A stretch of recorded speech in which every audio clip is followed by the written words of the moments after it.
Okay.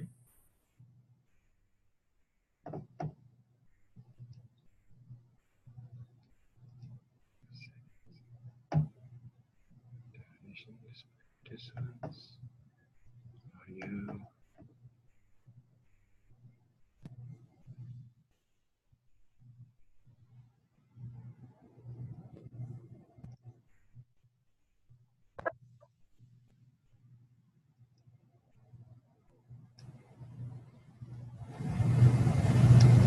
Testing. Testing.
Right. Chapter 6. So in this chapter, we're going to look at how to write what chemical formulas mean, concept of the mole, and then equations and how to balance them. The first concept we're going to look at is formula masses. What does the formula mean? Well, on a microscopic level, it means that in this formula unit, you have one atom of tin and two atoms of fluorine. And we know how much each one of those weighs. Right? All we have to do is look at tin on the periodic table. We can find out it weighs something that I can't read with my eyes. About 119 atomic mass units. Oh, there it is.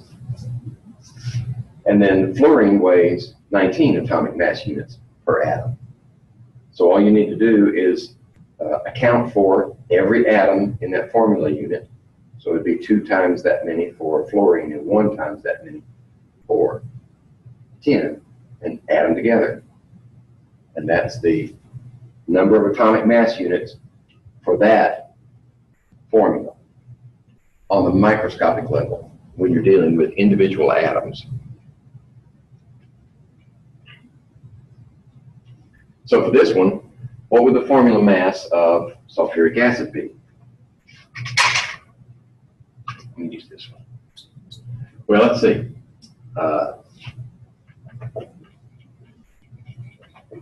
So we need 2 hydrogens, 1 sulfur, which is 3206, and 4 oxygens. We just add those up. Okay. Of course, the answer here is rounded off to 98 atomic mass units. That's for one formula unit of sulfuric acid.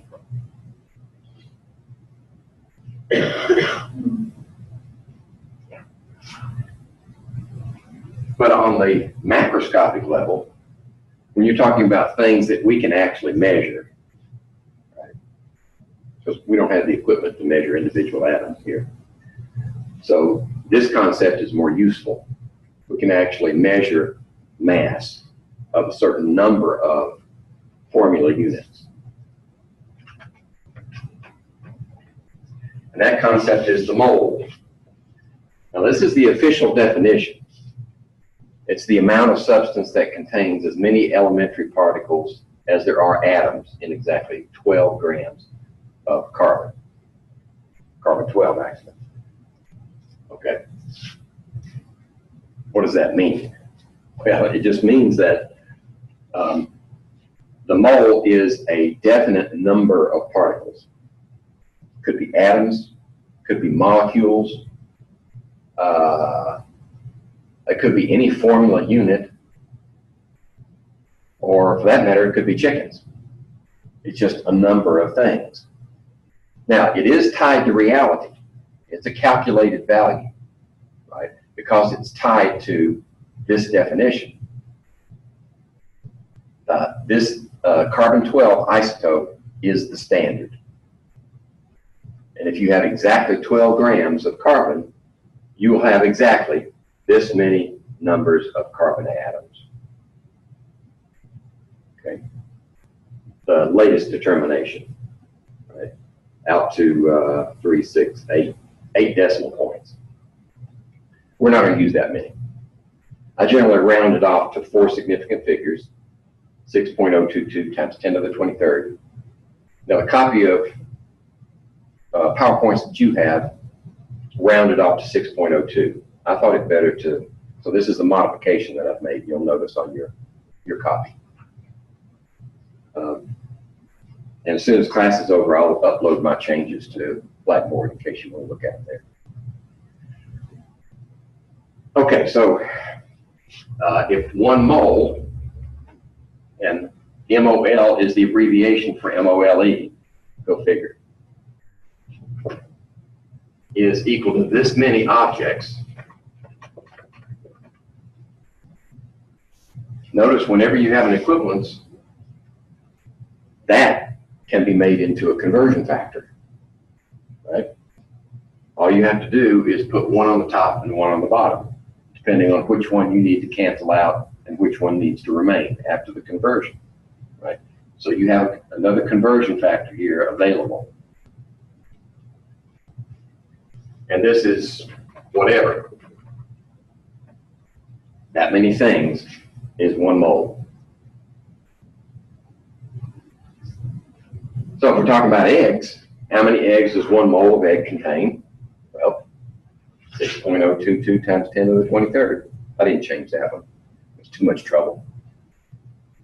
But that was just rounded off here. Really the important part is that value. 10 to the 23rd. Atoms, molecules, that's a lot. But it takes that many of them to make a measurable amount. Right? If you don't have that many, or significant fraction of that many, our equipment will not measure it.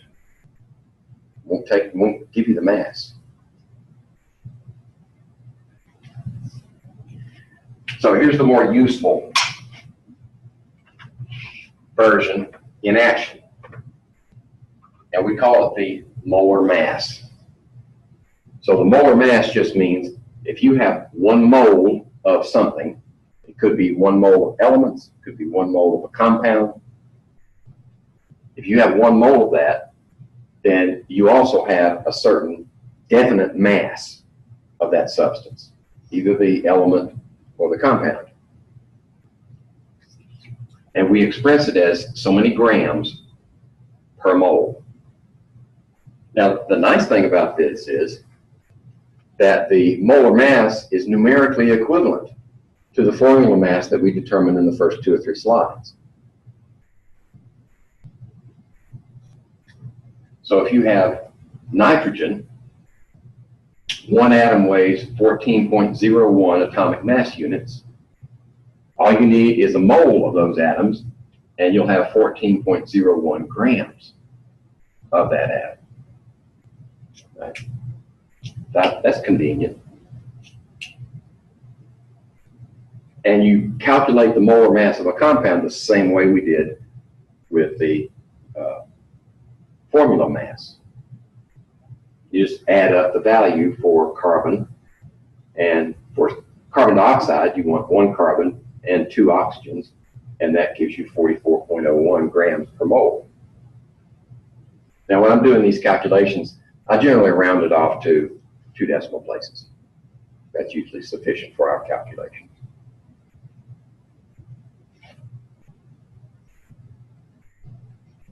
You also have a conversion factor. Notice 14.01 grams of nitrogen is the mass of 1 mole. So you can use this value to convert moles to mass, right? If you have, let's make something up. Say you have 10 moles of nitrogen, and you want to convert it to grams. You need moles on the bottom, grams on the top, right? So you find that your value there, 14.01, goes on the top where the grams are, and that's 1 mole. So the moles cancel, and you can convert it to a mass. Right? You can go the other direction.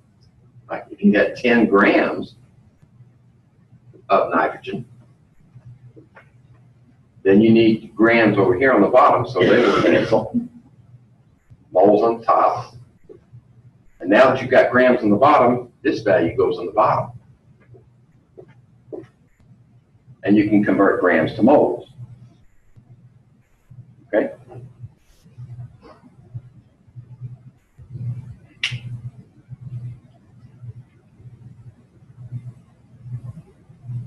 Oh, okay, so we have a 2.5 mole sample of ethane.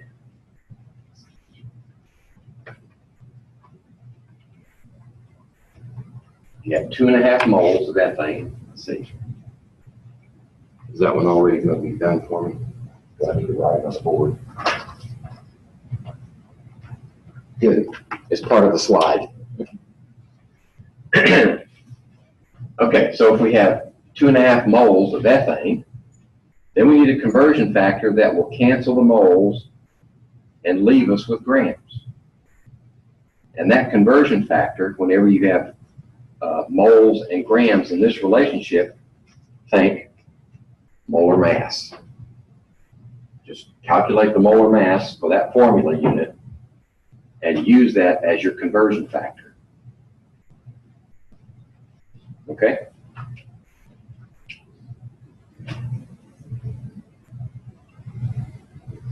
About the number of moles of 50 grams of water. You need a different molar mass for water than you did for ethane, but the process is still the same. It doesn't change. 50 grams, and you need to cancel the grams. And the molar mass is grams per mole, so in this case, the mass part goes on the bottom, and the moles part goes on the top. And that leaves you with so many moles.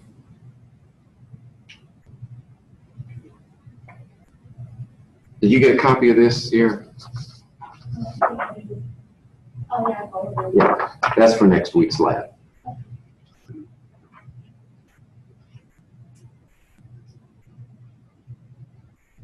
Okay. So even if the formula gets huge, like this one for aspirin, 9 carbons, 8 hydrogens, and 4 oxygens, what's the mass of 1 mole of aspirin? Well, you just take 9 times 12.01 and add that to 8 times 1.01 and add that to 4 times 16. And you get a value, 180 grams. Okay. Some molecules are even bigger than that. Most antibiotics are huge molecules. But the process is still the same. It doesn't change.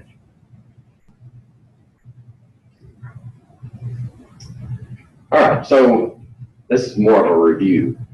At the microscopic level, when you have a chemical formula, you're looking at so many atoms of each element in that formula. But the macroscopic view is more useful.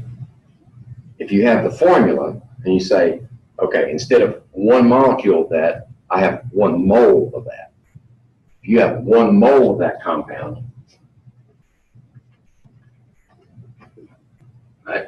If you have 1 mole, then that equals 2 moles of nitrogen and 4 moles of oxygen.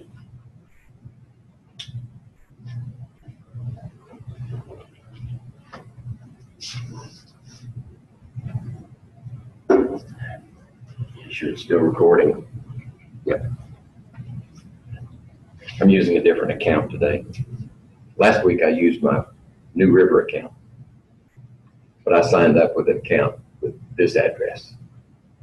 I'm just checking to be sure. Because sometimes they time out on you if you don't have a certain level. Okay, any questions so far? All right. So how many moles of carbon atoms and hydrogen atoms are present in 2.5 mole sample of ethane? Well, we said that if you have 1 mole, then you have 2 moles of carbon and 6 moles of hydrogen. But if you have 2.5 moles, then you have 5 moles of carbon and 15, right? 15 moles of hydrogen. Just multiply this number times that number.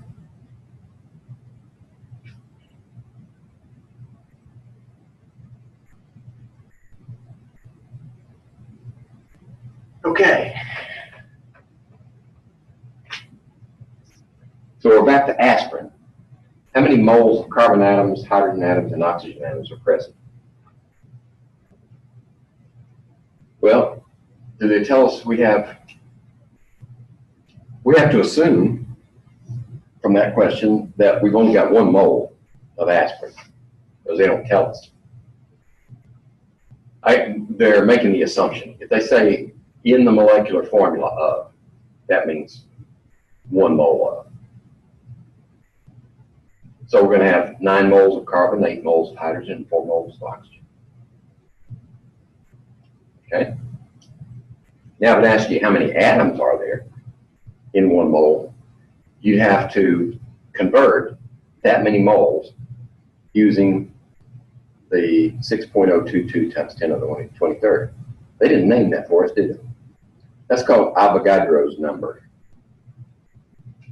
We've done gases, haven't we? We worked with gases? I think we have. I have to keep checking. So many versions of this course that I do hither and yon.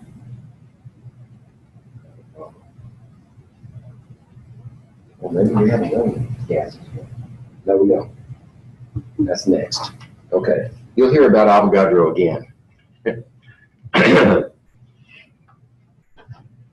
Avogadro's number. So you use that number, and you can convert to the number of atoms. We don't do that very often. It's primarily to vex our students during exams. Now, this is your author's version of using conversion factors. If it helps you, fine. But I think it's a mess. I like to keep things simpler. And that's the conversion factor approach.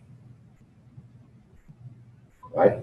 So if you have something that's given and you're headed for a target, that will tell you what conversion factor you need to use. Because the target units will be in the numerator here, And the given units will be in the denominator so that they'll cancel. I think that's a simpler approach, more effective actually.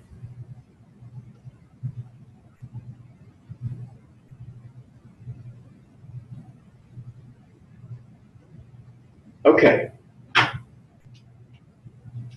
So we've done this one before, haven't we? Driving from Beckley to Atlanta, when we talked about conversion factors. Yeah, we don't need to beat this horse again. It's just a reminder of how to use conversion factors, and you can chain them together. Just a reminder. If you don't have the conversion factor you need to do it in one step, you can do it in multiple steps.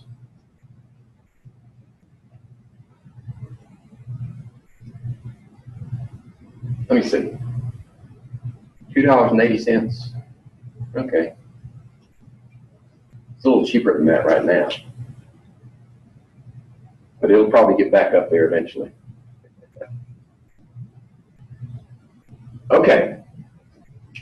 So which of the following is closest to the average mass of one atom of copper?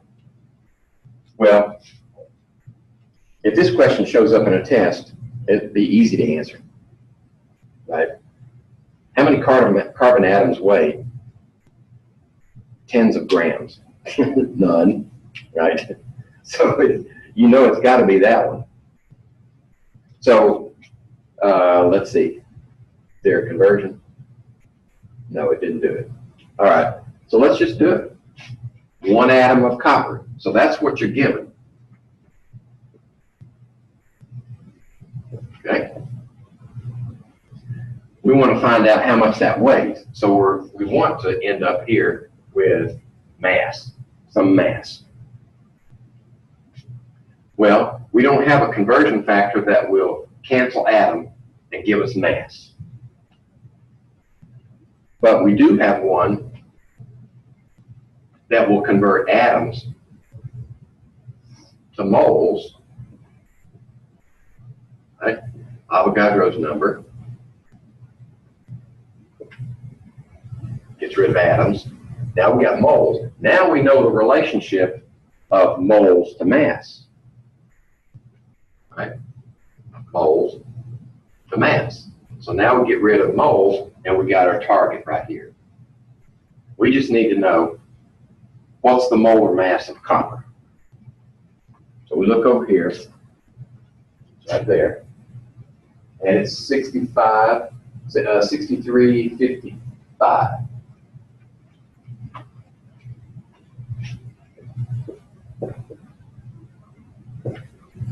Okay?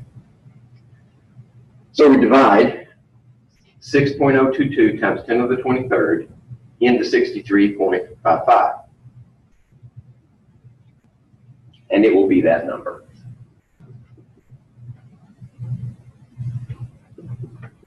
Minus 22 grams. 10 to the minus 22 grams. It's a very small amount, or just one atom of copper.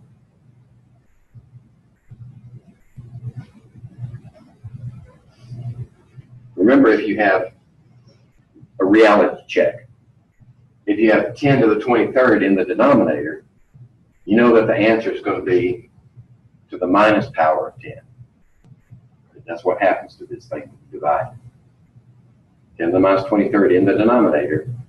If you move that to the numerator, it's 10 to the minus 23rd. That's just a reality check. And then, of course, if you say 6 into 63, it's about 10, right? So if this was 10 to the 23rd and this was 10, then you move that to the left 1, and that takes away one of these. So just a check to see if you're in the ballpark, an estimation.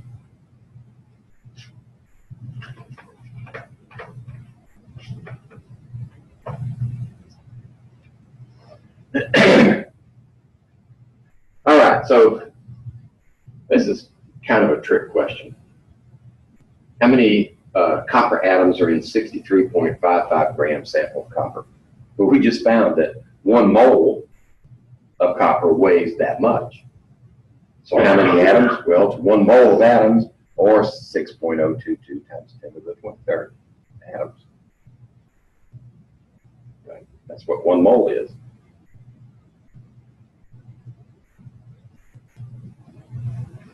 Okay, so let's make it a little more complicated. Say you have 100-gram samples of each one of these: magnesium, zinc, and silver. You have the same mass of each one. Right? So let's think about this logically. If you've got the same mass, which one's going to have the greatest number of atoms? The one with the lightest atom, because it takes more of them to make 100 grams, doesn't it? Right? So we just look at the lightest one. We find it on the periodic chart. There's magnesium.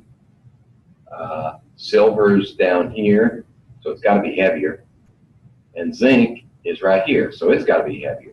We don't even need to know the numbers. So on periodic chart, left to right, top to bottom, things get bigger, heavier. Right? So magnesium is the lightest one. So it will have the greatest number of atoms to make up that weight. Okay?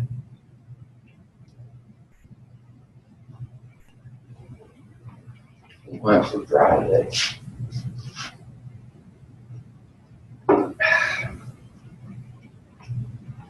All right.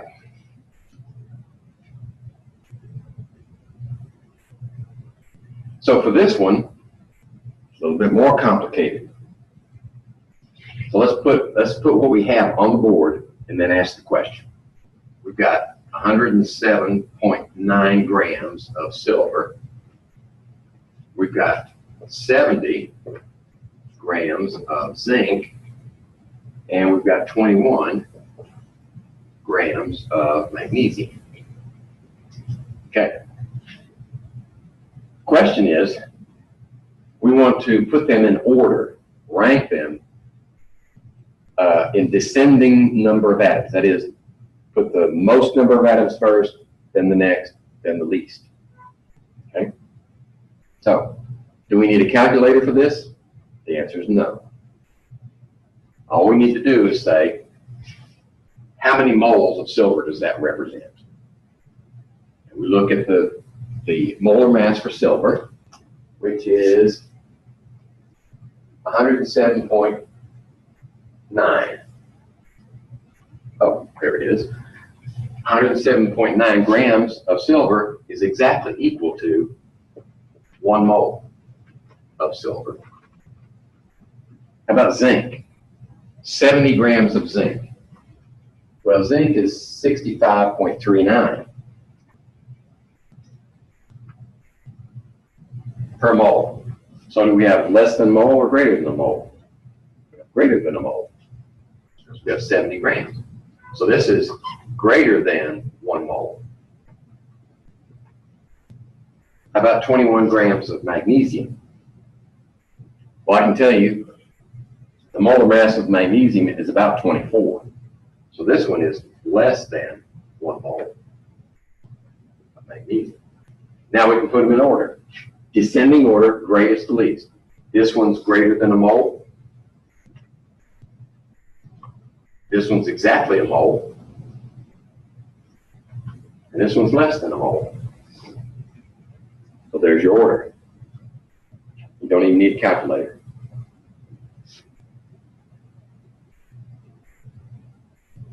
Well, we did it there, just to prove the point. But the results are the same. Let's see, B is zinc, A is silver, yep, and then C is magnesium.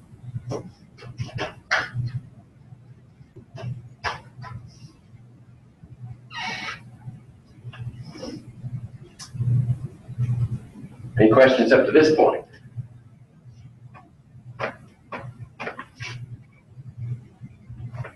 Use a different color. This one's starting to lighten up.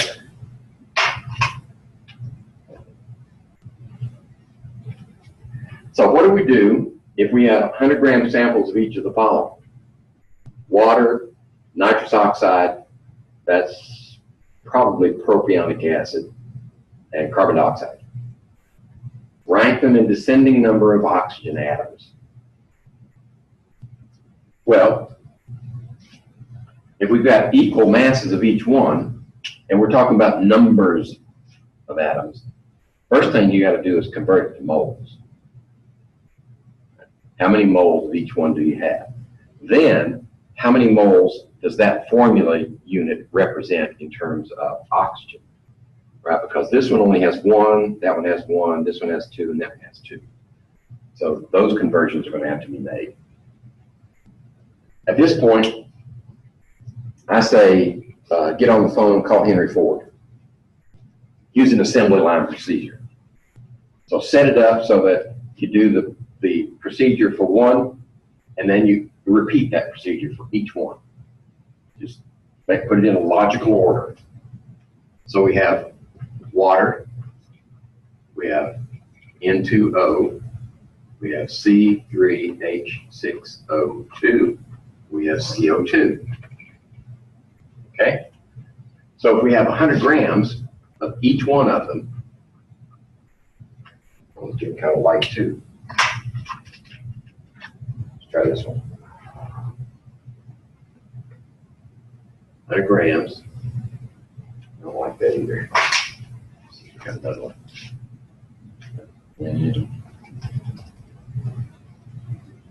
Yeah, here's the black. Let's try this black one. There we go. Now, if we've got 100 grams of each one of those, how do you convert to moles? Well, this is your given. You're going to find out how many moles of each formula you have. So here's our assembly line. We do the same thing over and over and over again. That's an assembly line. I wouldn't want to be an assembly line worker. That would bore me to tears, doing the same thing over and over for an 8-hour shift or however long they do. So grams is going to be on the bottom for each one, moles on the top. Now that's moles of the formula unit. We haven't got to the moles of oxygen yet. So what's the molar mass for water? Because we need grams per mole. We did it earlier, it's 18.02. Right? 16 plus 2 times 1.01 for hydrogen. So this one's 18.02. How about nitrous oxide? Well, we're going to have 16, and then 2 times nitrogen, which is 14. Is it 01? No, it's just, yeah, 1401. Give a calculator.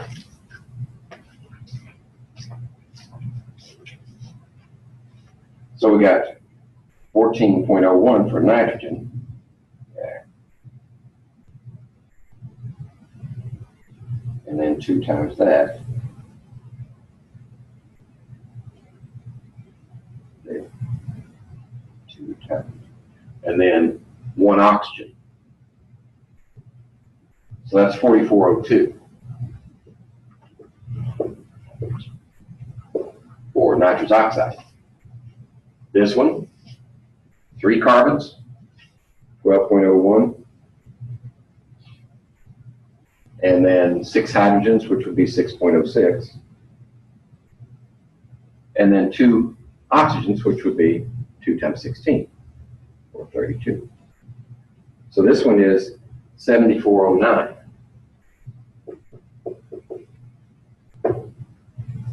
And carbon dioxide is 12.01 plus 32.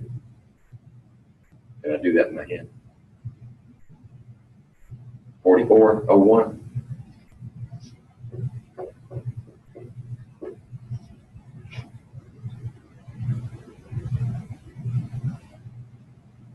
Yep. Okay, so that's how many moles of each of the formula units you have. Next, you want to convert that to number of moles of oxygen, right? So for each mole of the formula unit, how many moles of oxygen do you have? Well, this one only has 1. This one only has 1. That one has 2. And that one has 2. Okay? So now we've set it up. The rest is just number crunching.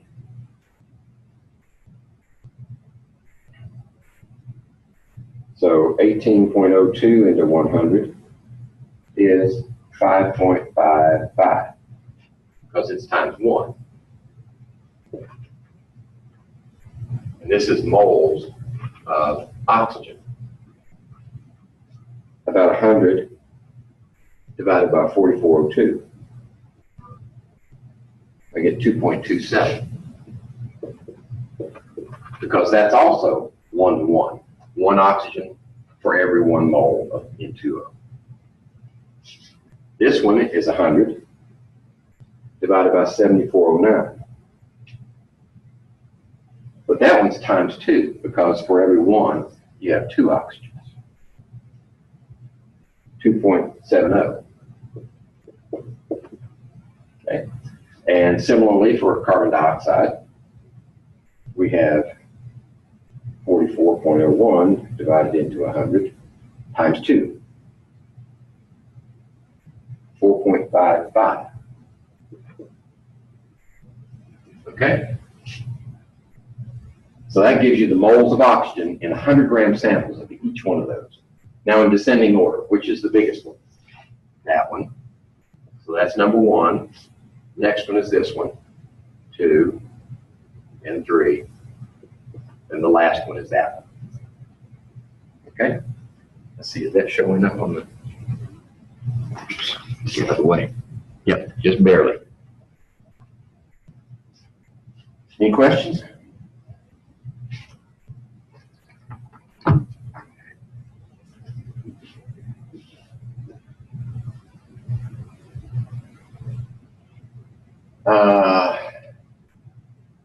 Oh, okay. I should have checked to see if that was coming, and I wouldn't have to write all that on the board. But when I do that stuff, that slows things down so I don't run through the slides too quick.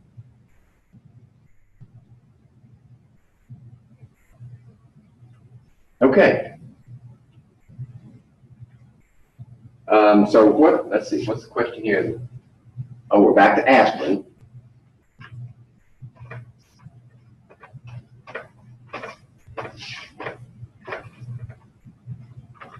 The number of molecules in a 0.325 gram tablet of aspirin. I remember growing up, that's the only thing you had for fever and pain. Aspirin, that was it.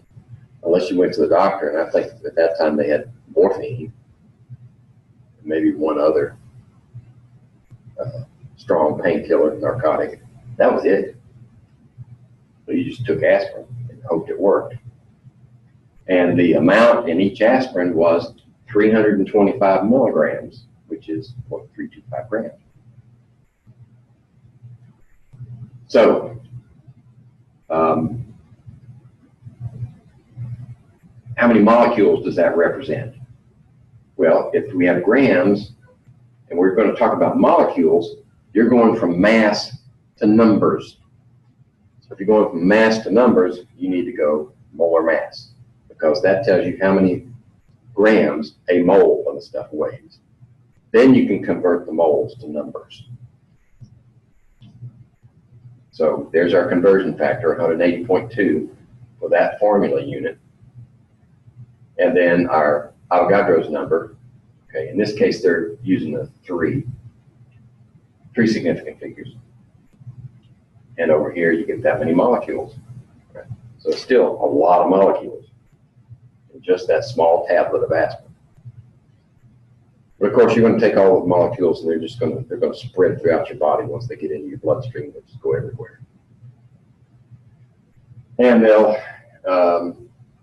stop your blood from clotting, slow it down, actually make it thinner, so to speak. And they contribute to reduction in prostaglandins in your stomach, which are there to protect your stomach from acid. So you risk developing ulcers if you use it a lot. Okay. Now we've got the concept of formula units and how to convert moles to mass and mass to moles. Now we're going to move to real chemistry, what's actually happening. And we represent that with a chemical equation. The format for a chemical equation is the reactants are on the left, products are on the right, and the arrow in the middle signifies that a reaction has taken place. These two come together and yield those two in this case. Reactants yield products. Okay? Now, is this equation balanced? Well, we have to obey the law of conservation of mass. In other words, in a chemical reaction, matter is not created and it's not destroyed. And the way we account for that in a chemical equation is numbers of the various elements. So in this one, we go in with 1 calcium and we come out with 1 calcium. That's good. We go in with 1 sulfur, we come out with 1 sulfur. That's good. We go in with 2 hydrogens, come out with 2 hydrogens. And we go in with 1 oxygen, come out with 1 oxygen. So that equation is balanced as is. It's got the same number of elements on both sides.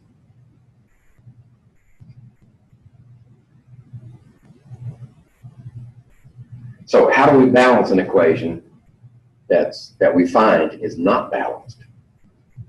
Well, once you've got your formulas written correctly for each of the compounds, or an element for that matter, and you have the equation set up with reactants and products, from that point on, those subscripts under your compounds, they're sacred. You don't touch them. You can't mess with the subscripts ever once you've written them correctly. Right? That's your first step. So how do we balance? Well, we balance using coefficients. Coefficient is just a number that goes in front of each compound or element. And that tells you that you need 1, 2, 3, 4, however many moles of that compound or element.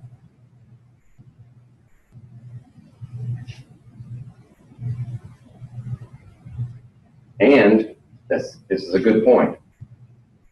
When we set up a chemical equation, the relationship of reactants to products, whereas we're conserving mass, but the reaction equation itself is an expression of moles of compound elements going into a reaction and coming out.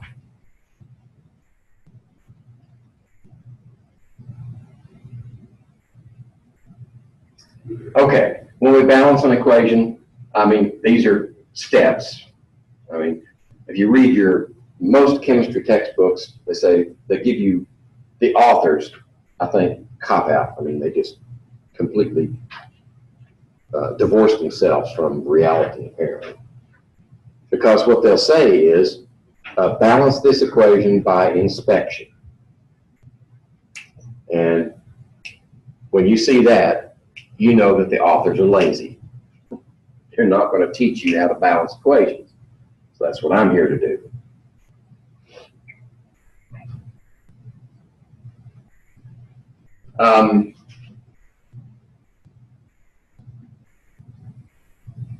All right, so these are good points. What reaction is occurring? Identify your reactants and products. And the physical states involved. Sometimes the physical state does make a difference. But once you determine what it is, and you've got your reactants and products set up, from then on, it doesn't matter what the physical state is. From that point, you're dealing with numbers. Check to see if your equation is balanced already. Sometimes, like that last equation, when you write the formulas up there as reactants and products, it's already balanced. You're lucky that way sometimes. But if it's unbalanced, then you go in and you follow the procedure that I'm going to give you with these helpful hints. Now, these helpful hints are here to be helpful, but I'm not going to go down through each one of these. We're going to balance an equation that makes use of these helpful hints. Let's see. All right. I know this looks complicated, but we're going to take it step by step. And in order to do that, I'm going to need that whole board. So what I'm going to do is shift this over so it will pick up everything on that board.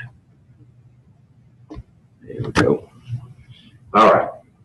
So the first thing you do is you write the equation as given, right? And give yourself plenty of room and leave space in front of your compounds for coefficients. Okay, so you can write them in there and not have to erase and rewrite stuff. Okay, so let's start off with this one. Ammonium phosphate. Ammonium phosphate. Now, if it wasn't given to you that way, how would you know to write it correctly? Well, ammonium is a polyatomic ion. Phosphate is a polyatomic ion. They have charges. Right? This is a +1 charge. This is a -3 charge. So that means you need 3 of these to balance that minus. That's why it's written that way. Now, once we've written it that way, you can't touch it. Except with coefficients. All right, so we're going to leave space here for calcium chloride. Right. Calcium is 2+, chlorine is 1-, so we need 2 of the chlorines to balance it. Then you need your arrow, and now calcium phosphate. Right? Calcium is 2+, phosphate is 3-. So how do we balance that? Cross multiply. So if this is 3- and this is 2+, you just take that 2 over here. Remember, polyatomics, you can't mess with their formulas. So if you need more than one polyatomic, you put a parenthesis around it. And then that 3 comes over here. And you can check yourself to be sure the charge is balanced. 2 times 3 is -6. 3 times 2 is +6. It balances. And then the last one, ammonium chloride. -1 + 1 is balanced as an equation. As a formula. Okay. Next thing you do is tally all the components down the left-hand side. Now this is the first trick, or first hint. If you have polyatomics on both sides, right, here, and the elements in them are unchanged, in other words, you don't take some of these and make something else with them. You only have that ammonium there, that ammonium there. You can use that as your balancing unit. It simplifies things so that you don't have to break it up into individual atoms. Okay? So we can write this as our first unit, and I don't put charges on it because it's not necessary to do this part. How about phosphate? Phosphate reappears over here and nowhere else. So phosphate can be used as a balancing unit. The next one you have is calcium, and then chlorine. Let's see, we have counted for everything. Chlorine, calcium, yep. Okay. Next thing you do is run your budget. Where are you starting? How many do you have on this side? How many do you have on that side? So this one we have 3 ammoniums. We have 1 phosphate. We have 1 calcium, and we have 2 chlorines. Okay, that's your starting reactant tally. Product tally. How about ammonia? We've only got one over here. Phosphate, we have two. Calcium, there are three. And chlorine, just one. Okay? At this point, it's obvious. It's not balanced, right? 3, 1, 1, 2, 1, 3, and 2, 1. That is not balanced. So our chore is to say, where do you start? Well, if you don't see something from experience that is the best place to start, I just start at the top, right? So if we need 3 ammonias on this side, how do you get them? Use a coefficient, right? That gives you 3 of these. It gives you 3 of the whole thing, but it gives you 3 of these, and it also gives you 3 chlorines.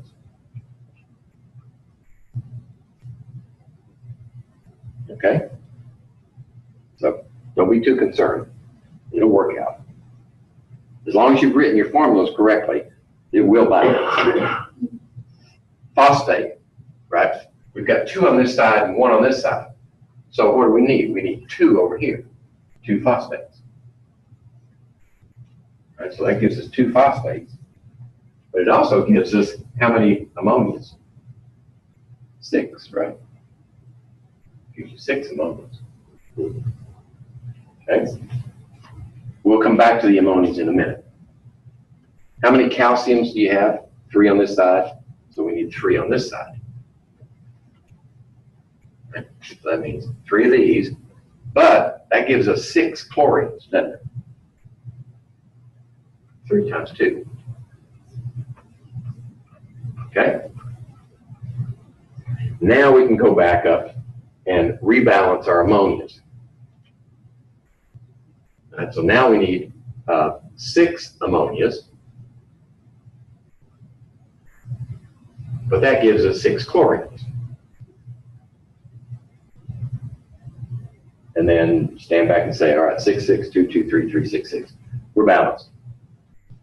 Okay? Sometimes you do have to do that. Go back and revisit an element or polyatomic. There's no shame in that.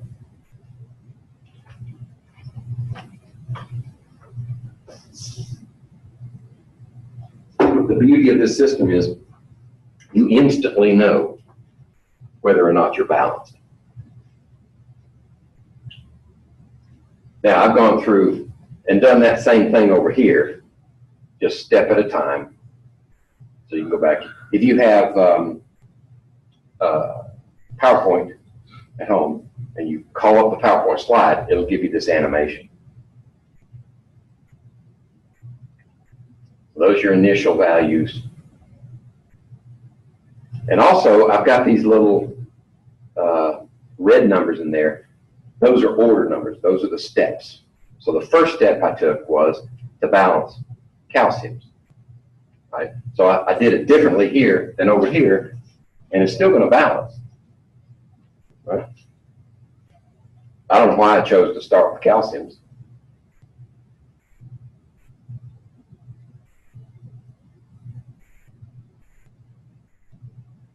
Probably because it avoided going back in and having to change this one.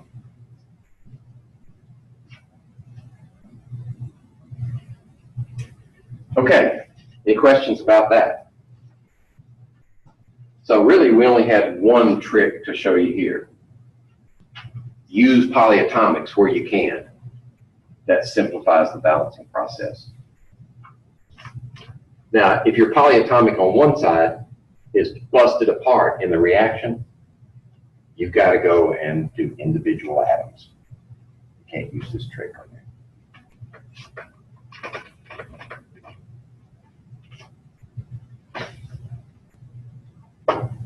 Okay, how about this one?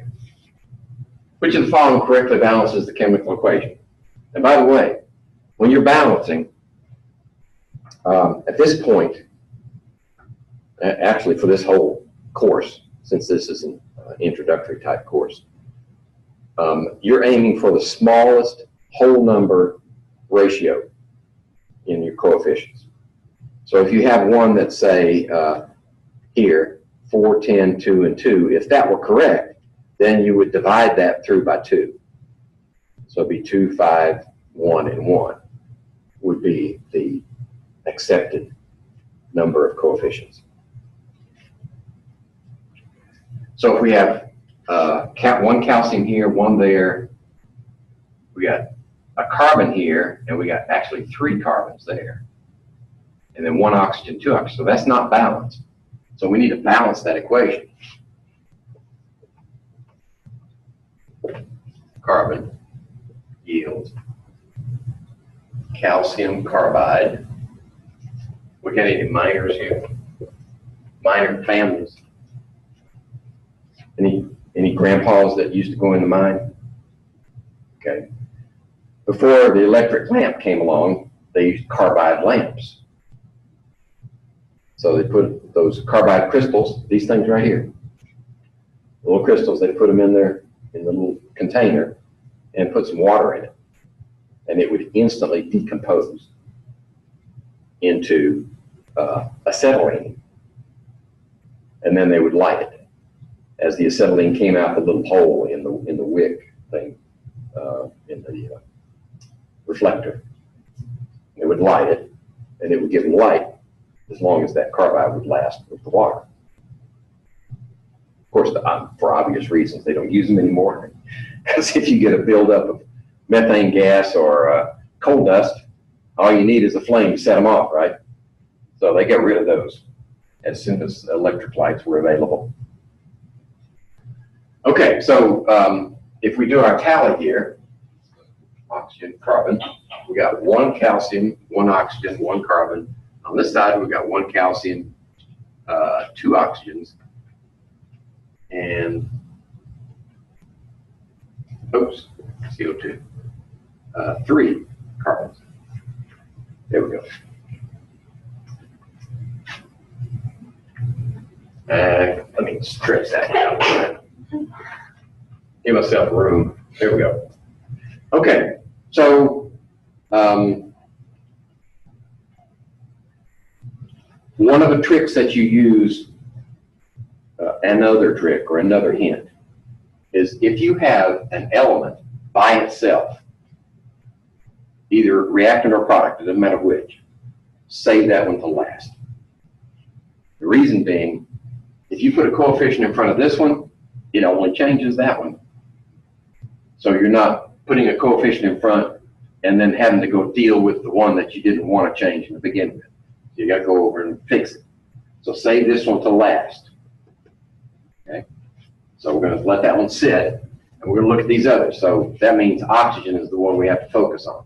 2 over here, we need 2 oxygens here. Right? That gives us 2 calcium. Okay. So now we want to go fix the calcium. So we need 2 calcium here. Yep, that gives us 2 calciums, but 5 carbons, right? Okay, calcium and oxygen are fixed. Carbon's not.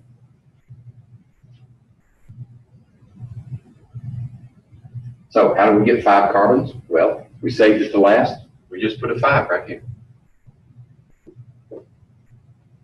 And now we're balanced. 2, 5, 2, 1. Remember, the coefficient in front of this one is 1. Right? If you have a question in an exam that says, what's the sum of the coefficients when this equation is balanced? Well, you add that one, that one, that one, and that one is equal to 1. Don't forget that one. Okay? We never write 1. So if you got the formula there, you have at least 1. Putting a 1 there would be redundant. Okay, so that's the balanced equation.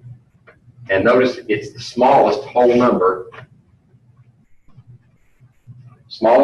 ratio, because you can't divide it any further.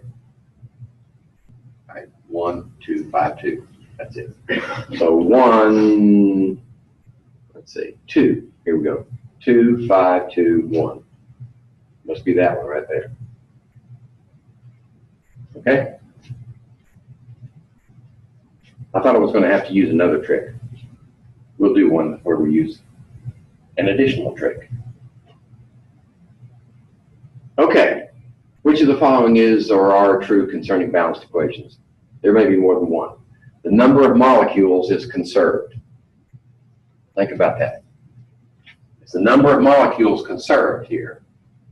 Let's see, there are 2 molecules here. That's an element, doesn't count. 2 molecules, we got 3 molecules on this side. No, molecules are not conserved necessarily. That's not the object of balancing an equation. Coefficients tell you how much of each substance you have. Well, that's a bad question because what do we mean by how much? Usually how much is what's the mass. Coefficients do not tell us what the mass is. Coefficients tell us how many moles there are. 2 moles of this plus 5 moles of that equals 2 moles of this plus 1 mole of that. Okay? Atoms are neither created nor destroyed. Well, that's true. So 3 is true. Coefficients indicate the mass ratios. No, they don't. They indicate the mole ratios of the reactants to the products. The sum of the coefficients on the reactant side equals the sum of coefficients on the product side. Nope, that's not right either. Right, 2 plus 5 is 7, 2 plus 1 is 3. So the only one that is true is atoms are neither created nor destroyed.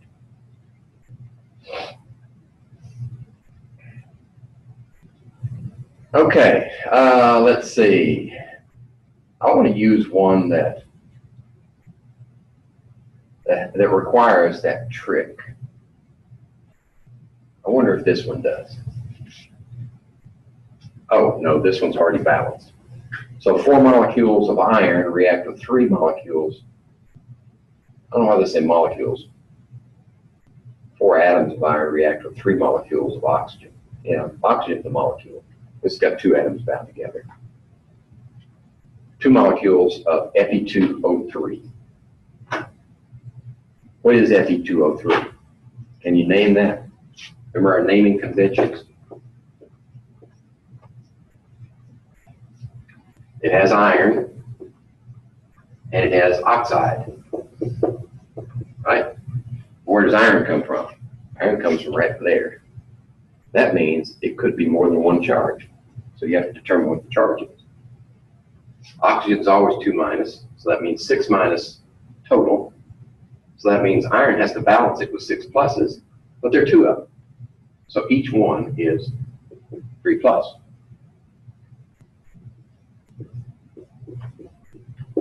That's the name for that compound, iron 3 oxide, otherwise known as rust.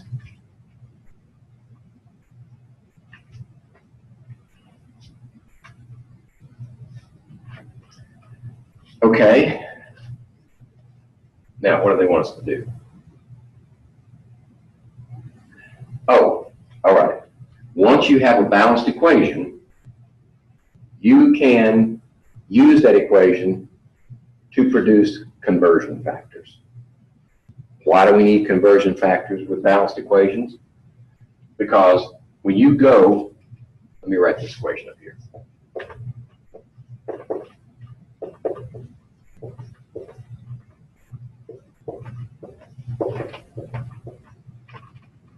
When you go from one place to another in an equation, you have to use moles and mole ratios. And you have to be able to convert this one to that one. What does it mean? Well, this one plus that one equals that one. But if you have a certain amount of this one, you can say, how much of that, if we have this much, what will it produce here? You can do that. But you need to know how many moles this is, then you can convert moles to that one. And the ratio, the conversion factor, is contained in the coefficients. That's, let's see, that's a 2.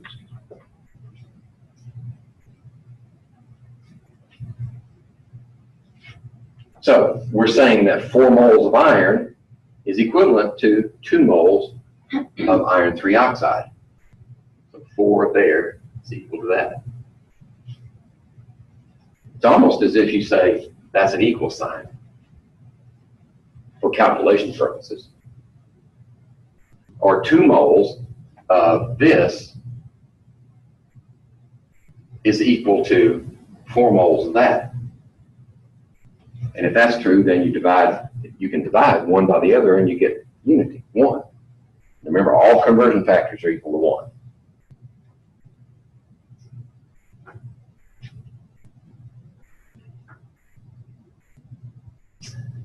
Okay, let's see. Oh, this is a good one. I get to show you another trick, I think. Let me see. Yeah, okay. There's the answer, but I'm going to show you how we got to it. So C2H6 is ethane. Then we're going to burn it, combustion reaction with oxygen, and it produces carbon dioxide and water. Okay. So we tally carbons, hydrogens, oxygens. On this side we have 2 carbons, 6 hydrogens, 2 oxygens. On this side we have 1 carbon, 2 hydrogens, and 1 plus 2 is 3 oxygens. Okay? When you start off with an odd, even setup, just brace yourself for trouble. But it's not insurmountable. Right? I'm going to show you a trick that'll get around this one, in this case. So I'm just going to start at the top. We need 2 carbons on this side. Okay? So that gives us 2 carbons. It also gives us 4 plus 1 oxygen. All right? Now hydrogens. We need 6 hydrogens on this side. So that means we need 3 molecules of water. 3 times 2 is 6. Okay? 6 hydrogens. But it also gives us 3 more oxygens. So 4 plus 3 is 7. All right. These guys are balanced. Oxygen's none. And I already used the trick that I told you earlier. Save oxygen for last. Save that one for last. But how do you get 7 oxygens out of an O2?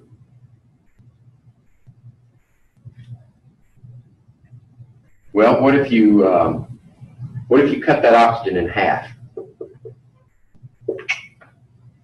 That's a half an oxygen, right? So this is equal to, that's a half an oxygen. Well, if you have a half an oxygen, you only need 7 of them, right?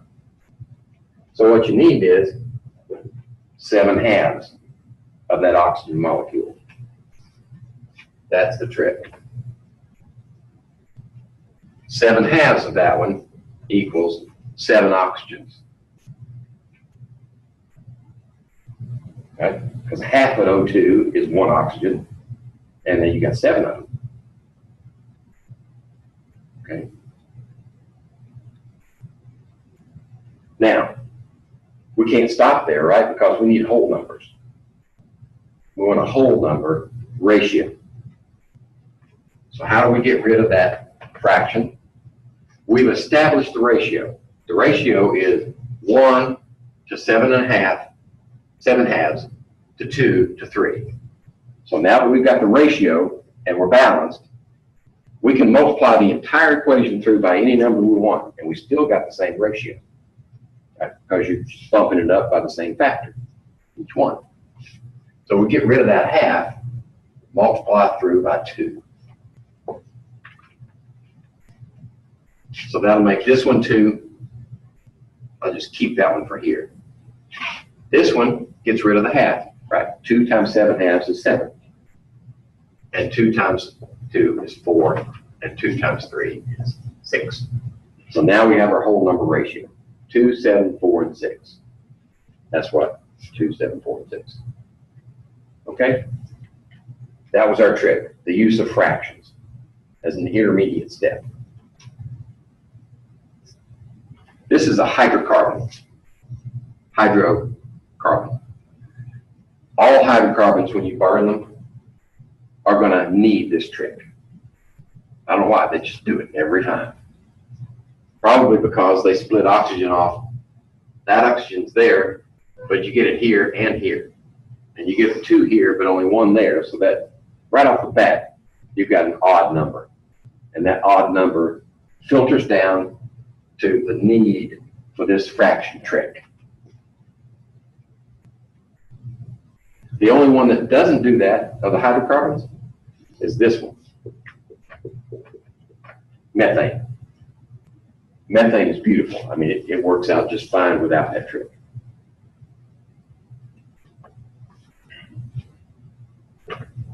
Any questions? 10:15. Okay. I think we're doing pretty good for time.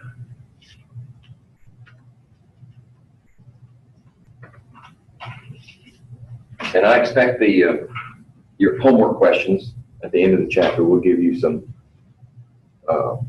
examples to work on, to test yourself. And next week we'll have a review and see which of these new concepts are giving you trouble, if any. Okay.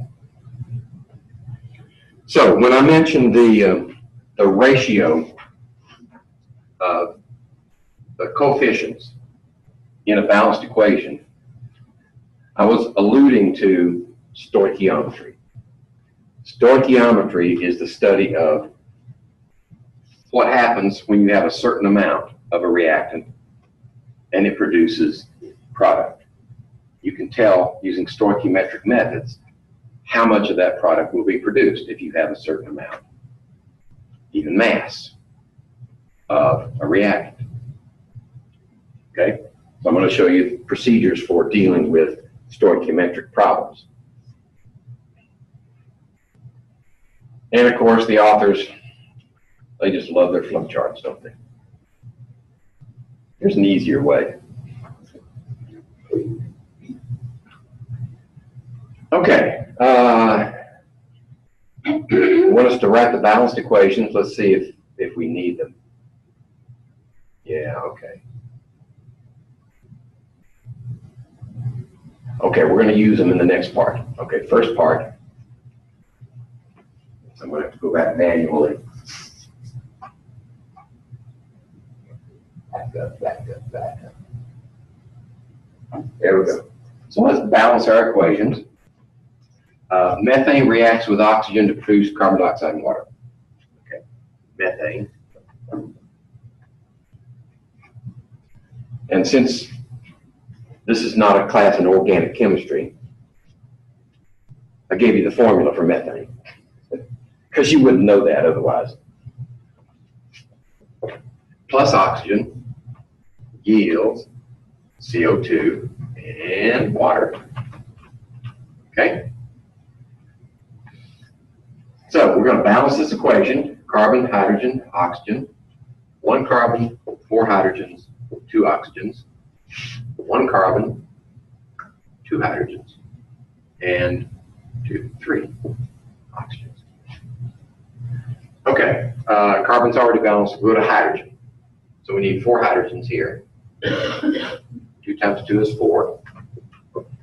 That gives us 2 oxygens and 2 oxygens here, which means 4 here. Then all we need is 2 here. Okay. So like I said before, we didn't need a fraction to balance this one. Methane behaves itself. Okay, so there's our balanced methane combustion. erase it. So you're still writing. Okay. The second one is ammonia reacts with oxygen. You didn't know you could burn ammonia, did you? Or maybe you did know you could burn ammonia. NH3 plus oxygen yields nitrogen monoxide, and water. That's just one possible reaction. If the conditions are a certain way, it'll produce that. Change the conditions another way, it'll produce something else. So you have to be told what the products are, because there are too many variables. All right, so let's balance this one. Nitrogen, hydrogen, and oxygen. So we have 1 nitrogen, 3 hydrogens, 2 oxygens. 1 nitrogen, 2 hydrogens, and 2 oxygens. Let's see. Sometimes I have to check myself. All right, so we have 3, 4, 5, 6. 3, 4, 5, 6.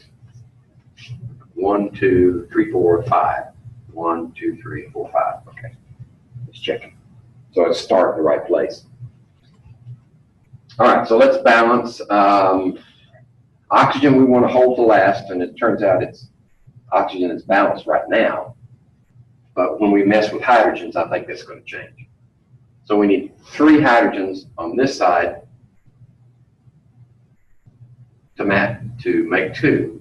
So we could use a fraction. But I'm going to show you another technique.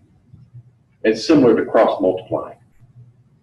If we multiply this one times 2 and this one times 3, what will that do? Right? 2 from here and 3 from here. Now you can do that as long as they don't split. In other words, you don't have hydrogen in 2 places over here, nitrogen in 2 places. Right? So I cross multiplied, and that changes this one to 2 and 6 hydrogens, and this one to 6 hydrogens and 4 oxygens. Right? Okay. Now we can deal with the nitrogens. So we need 2 nitrogens, right? And that makes 5 oxygens. Right? 2 and 3 is 5. Okay. Now we need the fraction. Right? Because we're going to balance oxygen. These 2 are balanced. So we'll make 5 here, 5 halves, to give us 5 oxygens. Then we'll multiply 3 by 2. So that gives us 4 here. That gives us 5 there, 4 here, and 6 there. Okay? Let's see if I got it right. And that's 4, 5, 4, 6. Yeah. Okay, so we're balanced. That was another trick. That cross multiplying trick, I just discovered that recently. So it's not part of the hints that I gave you up there. You don't have to do it that way. I mean, you can make multiple steps and go back and fix and do like that, and it'll work. But this is quicker. Okay, we got our balanced equations. Right? So let's rewrite this one down a little bit so we got room to work with each one. So this one's going to be 4 ammonia, 5 oxygen, 4 nitrogen monoxide, and 6 waters. That's also nitric oxide. Here's advertised. Take and drink our product once a day and you boost your nitric oxide. And it dilates your vessels and lowers your blood pressure and all that other stuff. Like Super Beets, one of them. Heard of Super Beets? I don't know if I could stomach that, unless they've got some really strong, like raspberry flavor or something, because I can't stand beets. Okay, so there are balanced equations.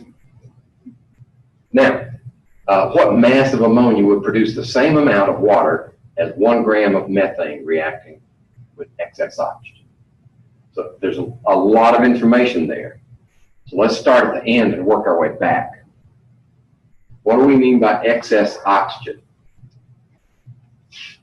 What we mean by excess is there's no limit. You got all the oxygen you need. That means it's probably burned in the atmosphere, right? We got 20% oxygen in the atmosphere, and we got 100 miles deep. So there's plenty of oxygen, excess. So that means that 1 gram of methane is going to be completely consumed. All of it will go converted here. Okay? There's a name for that. This is the limiting reactant. Whenever you have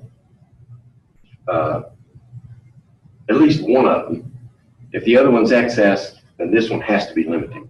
That just means it runs out first. It runs out before oxygen does. Okay? And what we want then is to find out how much water is produced, because we want the same amount of water here and here. Okay? That's what that means. What mass of ammonia will produce the same amount of water? So we're looking for the mass here that will produce the same amount of water as those two. So what do we have to do? We have to find out how much of this is produced from that. Then translate it down here and back figure to this one. Right? I know that's a lot for just your first stoichiometry problem, but we can break it down into simple steps. And the first problem is how much water is produced. Okay? Now, since we're going to go from here down here, we don't have to find out what the mass is. All we need to do is find out how many moles of water are produced here. Okay, so here's how you do it. Every balanced chemical equation has built into it walls, right, on their southern border. They have walls here, and here, and here. You can't get over that wall unless you have moles. Mass will not pass. You've got to have moles. So we have to convert this to moles because the ratios are in moles. That's why that wall is there. So 1 gram of methane is equal to how many moles? Well, we need to convert. Right? Where you're going is on top, canceling, mass. So we need to know the molar mass of this. How much of that do we have? Methane is 12.01 and 4 hydrogen, excuse me, 404, because it's 4 times 1.01, right? So that's 16.05. There's our conversion factor. So what does that represent in moles? Need my calculator. Come on. Uh-oh, batteries are dead. I was afraid of that. When you guys got a calculator?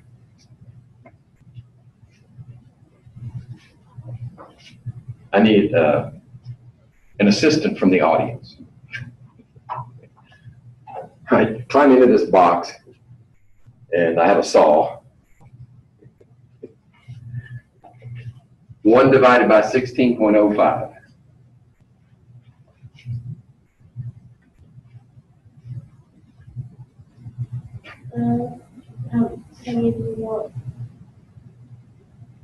Is it giving it to you in standard notation or scientific? Standard. Okay. Just give it to me. It's going to be 0 point something, isn't it? Yeah, 0.062. And then all of them. One more, round it off to the next one. 3. Okay, that's how many moles of methane we have, right? Now we need to convert methane to water. If that is represented by this many moles, and we convert all of them, then the ratio of this one to that one tells us how much of that one we produce in the process. So our conversion factor then has moles of CH4 converted to water, right? So we can cancel. I don't write the moles in there because it's too busy. So the coefficient there is 1. The coefficient here is 2. Right? I think I can do this one in my head. 0.1246 moles of water, because these cancel. Okay, so that's how many moles of water are produced by combustion of 1 gram of methane. That's stoichiometry. Now, if the problem asks you for what mass of water was produced, then you take this and convert moles of water back to mass of water, right? You just have a conversion factor out here for moles on the bottom, mass on the top, and that would just be the molar mass of water, right? 18.02 grams per mole. But that's not what we need. We don't have to do that. What we do is we take the equivalent amount of water from here, translate it to this equation. So we've got 0.1246 moles of water. So how many moles of ammonia would produce that much water? And again, this is excess. This is limiting. So we got plenty of that, doesn't matter. We want to find out, first of all, how many moles does that represent in ammonia? So what you need is, I'm going to work backwards. How about that? Does that mess with anybody's mind? If I go backwards? Okay. So moles of water on the bottom and ammonia on the top. So we cancel water, and the ratios are 6 waters for every 4 ammonias. So I need to multiply this times 4 and divide it by 6.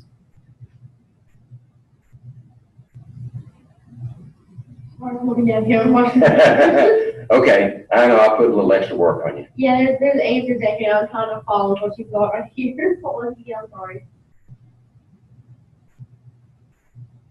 4 sixes is 2/3. So you can multiply that times 0.6667 and give you the same answer. Is that too much? Okay, so what multiply here? Oh, you can do it either way. You can multiply by 4 and then divide by 6. I'll keep it simple. Leave as is, and let you do it that way.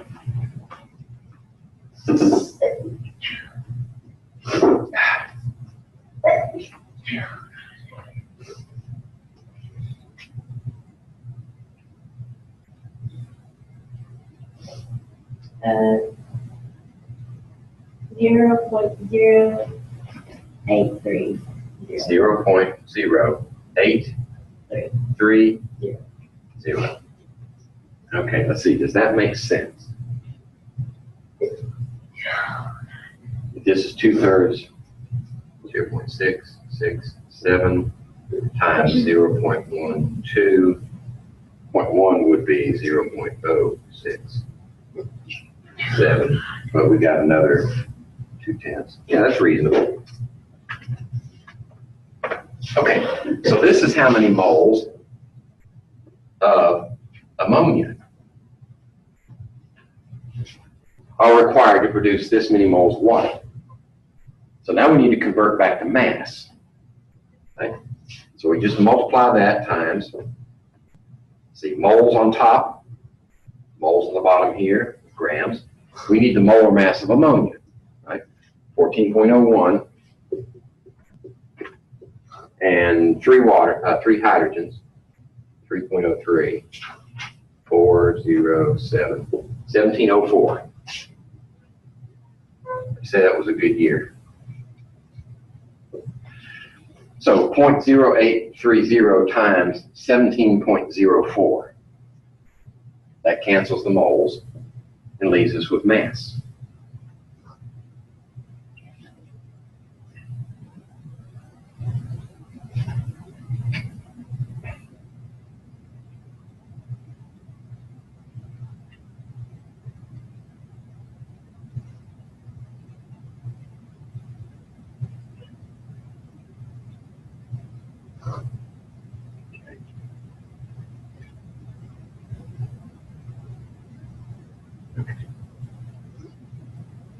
Did you get 1.42 grams? I got 1.414.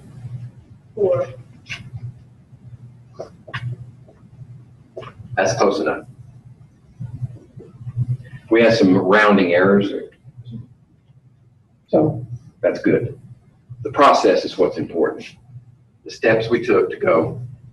You got to go. If you got mass, you got to go to moles. You can't get anywhere else in this. Then you go where you're headed to moles.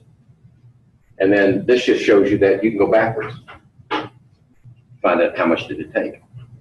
Stoichiometry is let you go anywhere as long as you have moles.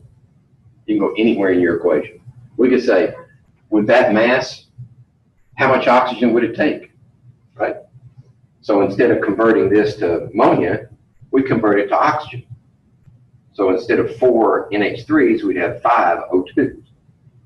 That gives us moles of oxygen. Then we convert moles using its molar mass and find out how much oxygen it took. Okay, so you can go, sky's the limit. As long as you stay within the balanced equation, you can do multiple calculations. And engineers do it all the time. Chemical engineers. They think they're special. We don't have any chemical engineers in the family, do we? Okay. I don't want to be dissing them on company dollar. Okay. So, speaking of engineers, let's see, I'll erase this much. These slideshows are sneaky. I've erased those balanced equations and then they come up and use them again. So I'm going to leave them there until I don't need them anymore. Okay, what happens in reality, stoichiometry, this study is theoretical. That is 100% conversion when you go from here to here, right? But in reality, that never happens. In other words, you never get exactly the amount you say you're going to get over here. It's always less than. It could be for a number of reasons. The reaction is inefficient. It actually does not produce all that you expect. Or it may require cleanup steps. You may have a mixture in the end, right? If you have like 2 liquids produced, or you have 2 solids produced in this reaction, you have a liquid and a solid, then you may have to separate them. And the process of separation is inefficient. It won't be 100%. So that gives you an actual yield. You can calculate the theoretical yield, and that's 100% conversion. And these are in mass numbers. So many grams of this. And then the actual yield is experimentally determined. Your process produces this much mass. Then all you do is ratio the two. This one on top and that one on the bottom, like that, times 100 is your percent yield. Okay. So chemical engineers are all the time trying to maximize their yield, right? Because the closer you can get to the theoretical, the more money you can make and the less waste you produce. Because nowadays, if you produce waste, you got to do something with it. You either got to take it and feed it into a different production stream, or you got to clean it up and pay to have it disposed of. You know, and that eats up your bottom line. So you got to know what your yield is, and the suits upstairs are going to love you if you can produce something that's really close to 100% yield. Okay. So what would be the percentage yield of a product for a chemical reaction where the theoretical yield and the actual yield are, respectively, theoretical and actual? All right, so you go back to your formula. Actual divided by theoretical times 100. I don't think I'm going to need this anymore. I better not.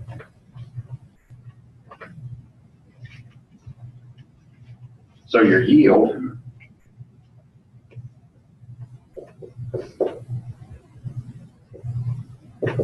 would be the 4.5 grams divided by the 5.6 grams times 100.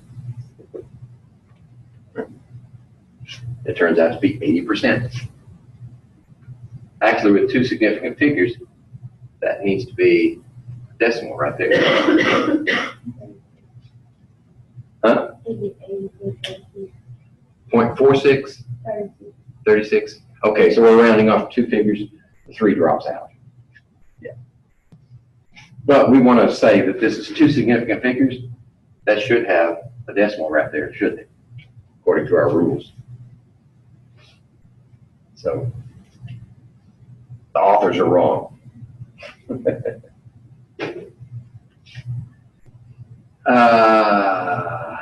what are we doing? Concept questions. That means we must be near the end. Yes, last page. Okay. Yeah, they always give you the concept questions at the end of the slide set. Pennies produced prior to 1982 were composed of 95% copper. Now what are they made of? They still look like copper, don't they? Yeah. That's because they have a copper cladding on the outside. Inside is zinc. I was going to say that earlier. Yeah, because zinc is cheaper than copper, right? So you make your pennies. Let's see, there's a term for that. It's called debasing the currency. It's happened throughout human history, right? The powers, kings, sultans, I mean, whoever's in charge, for various reasons, have decided, well, you know, the population's not going to know. I have control of the currency. I say, this is what its value is, and you either accept that or off with your head. So they debase the currency. They can take just a little bit of gold or whatever happens to be and clad the outside, or they can mix other base metals into it that are cheaper into the gold and produce something that looks like gold, but it's not. So what did the population do in response? They pulled out their touchstone. And they take that piece of currency and they scratch it across that touchstone, and it gives a certain mark if it's acceptable purity, and it gives something less than that if it's not. You can tell right away. So it's been a running battle forever between the people and leadership who want to debase the currency and produce currency at what they say is the value when it's not really the value. That means they can stretch their gold supply out further. Okay, enough history lesson.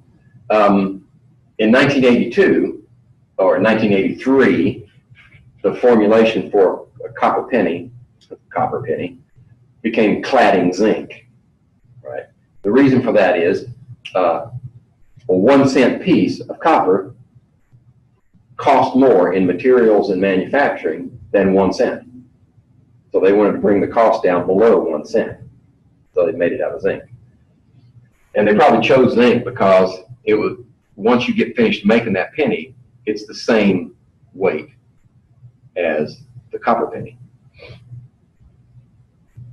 Various reasons for that.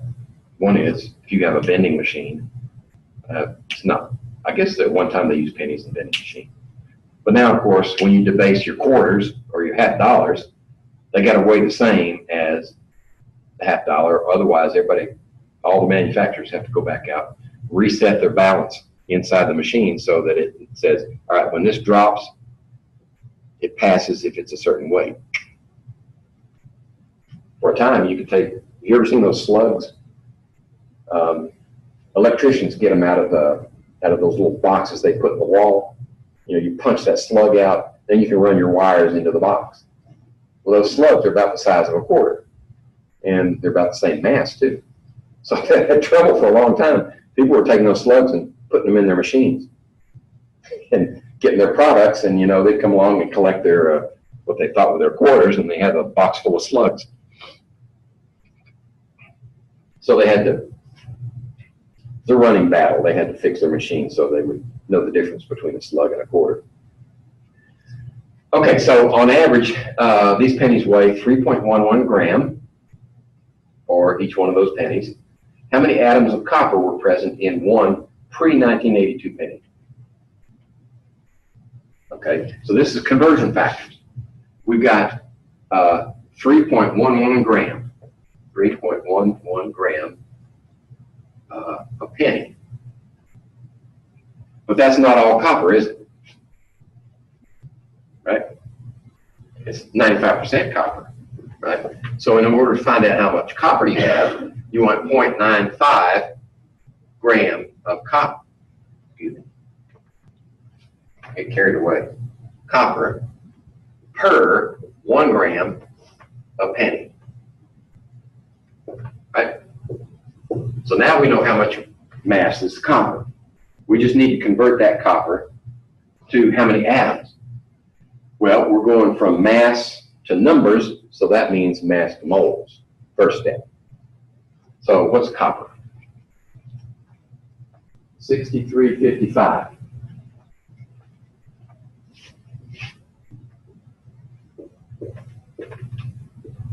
Per mole. Now that we know moles, we can convert to numbers. So 1 mole equals 6.022 times 10 to the 23rd atoms. Now it's just crunching numbers. And since the answer is already there, you don't have to calculate it. So there we go, step by step by step. 2.8 times 10 to the 22nd atoms is how many atoms of copper are in that pre-1982 penny. I guess 1982 is the year they changed, right? 1981 is good. They did that with silver coinage too. I'm trying to remember when that happened. It was pretty close to the same time. It wasn't the exact same year. But if you go back and look for dimes, they have a Liberty head on them if they're silver, and then they changed the design after that so you could tell the difference. And they debased the currency of the silver. They mixed mostly the copper in with it. But you don't want to put too much copper because then it won't look silver anymore. And then they started cladding them. They started taking the silver alloy and then one that really looked like copper. And you can get a quarter now, hold the quarter up sideways, and you'll see a layer that looks coppery and then a layer that looks silvery. They just press them together. And they're virtually worthless. So that's why a lot of people invest in silver and gold bullion, or in pre-debasing currency years. You can buy bags of those things. I mean, they're not in really good shape, but at least they're pure silver, 95% silver. just as a hedge against inflation, probably. Or if you're a, what do they call them, a survivalist, you may want bags of silver so that when the economy collapses, you have something to barter with. That and your root cellar full of canned goods. Okay, how are we doing on time? Am I supposed to shut up yet? 11:15. Oh, and then we're not going to have lab, so we're good. So we can actually do this one then. A 2-liter bottle of carbonated soda. Ooh, I had a bad experience this week. I learned a lesson. Are we going to do Boyle's Law as one of our labs? Yes, we are. We're going to do, the next one is detecting signs and then Boyle's Law. Okay, good. When we do Boyle's Law, I use a 2-liter bottle as a pressure vessel. And then we have a syringe inside to trap the air, and you can measure the volume of it. And then you cap off the end, and then the air inside gets compressed as you pump up the 2-liter bottle. Okay, I discovered this week that you don't want to go through too many pressure-depressure cycles with those things, or they will explode. I had one pop on me this week. Yeah, so here's what I'm going to do. I've taken all those bottles that I've used in the past, thrown them out. And we'll start with fresh bottles. So I've got, I drink a lot of pop, so I've got plenty of 2-liter bottles coming and going. So I'll have fresh bottles, and they'll be safer, and we'll limit the pressure that we put on them to probably in the neighborhood of 50 psi. It's supposed to be good to 100. So if we go half, then we should be safe. And then, of course, you want to wear your lab coat. You want to have eye protection in case one blows up. And then, of course, as you're pumping it up, you want the tube with the air to go over there to your bottle, right? Nobody hanging on to it. Nobody touching it or in the neighborhood, just in case. These are safety precautions that I've decided to implement. Okay, so a 2-liter bottle of carbonated soda has an equivalent average 0.2 grams of glucose per 100 mils. Glucose is metabolized in the body by this equation. There's your glucose. You combine it with oxygen, make CO2 and water, and extract energy from it. Okay. So use the following steps to determine the number of grams of CO2 produced after the consumption of 10 2-liter bottles. All right. So we do need to balance that equation. C6 H12O6, and then oxygen yields CO2 plus water. Right. So we do our tally: carbon, hydrogen, oxygen. That early one where we had C2H6, that was a hydrocarbon. This is a carbohydrate. Hydrate means water.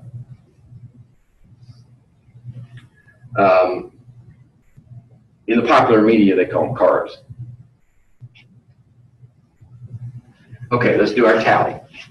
6 carbons, 12 oxygens, and 12 hydrogens, excuse me, 8 oxygens.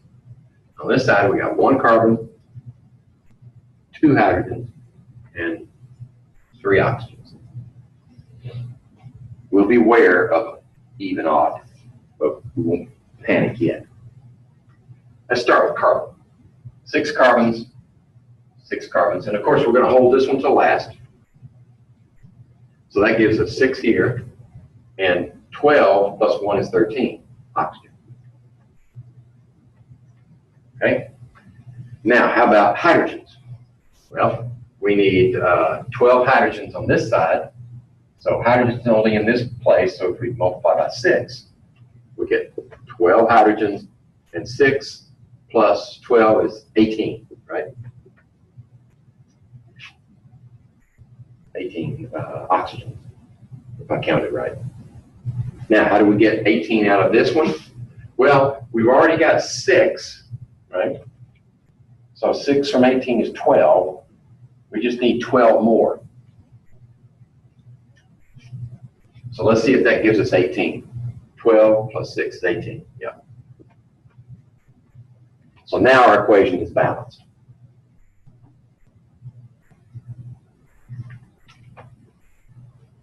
All right, now that we have a balanced equation, we can do stoichiometry.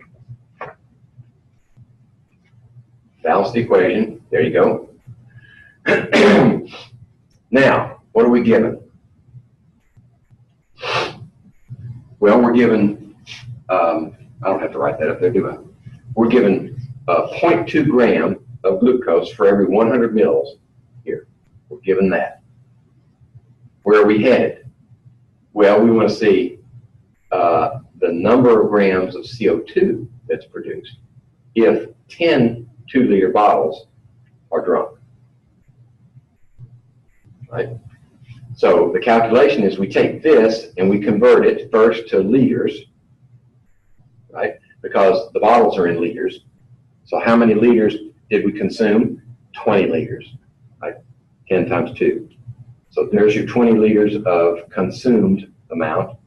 That cancels the liters, mils cancel that. That gives us so many grams of glucose that we have consumed.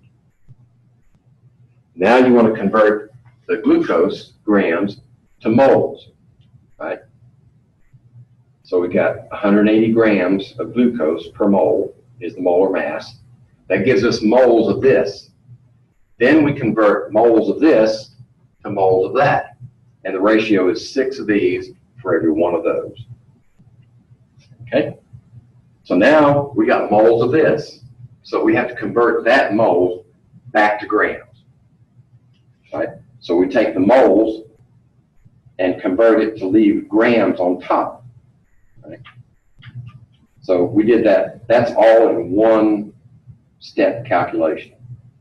You don't have to do it that way. You can do it in multiple steps if the reasoning process is what you need to hang on to.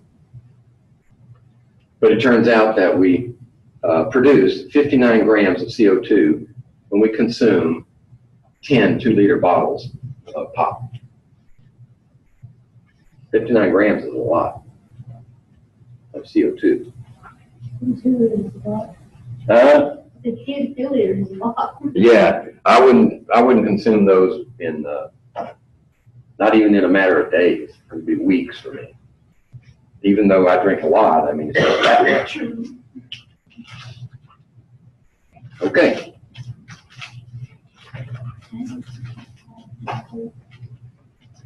So let's see.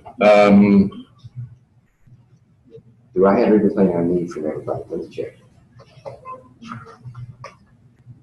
I've already checked you guys. Let's see.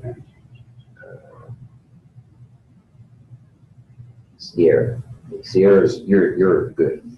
I got everything from you. Okay. So we're done for today.